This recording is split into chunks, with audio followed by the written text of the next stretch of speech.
যে কি রান্না করেছে তোমাদের দেখাই।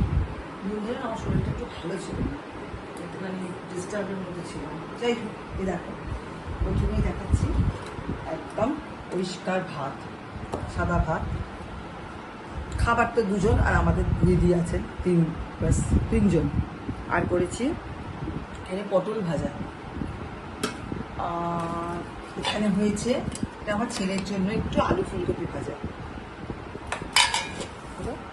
আর এখানে হয়েছে আলু ডাঁটা আর হচ্ছে পটল দিয়ে পোস্ত। আলু ডাঁটা পটল সজনে ডাঁটা দিয়ে দিয়ে একটু পোস্ত করেছি আজকে।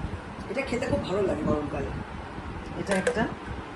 আর এটা হয়েছে আমার ছেলের জন্য পেঁয়াজ পোস্ত, ও আবার এসব পোস্ত খায় না, ওর জন্য পেঁয়াজ পোস্ত করেছি। আর এখানে হয়েছে পাবদা মাছ আর 2 পিস আর মাছ, এই দিয়ে টমেটো দিয়ে একটা পাতলা ঝোলের মতন করেছি। গরমকাল তো টমেটো দিয়ে পাতলা ঝোলের মতন করেছি।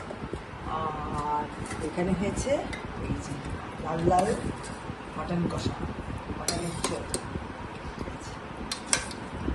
আলু দিয়ে পাতলা করে করেছি, বেশি মশলা দিইনি, পাতলা করে করেছি। মেয়ে ছেলে খাবে, আর মেয়ের বাড়িতে একটু পাঠাতে হবে, মেয়ে একটু খাবে। ব্যাস এই হচ্ছে আজকের রান্না।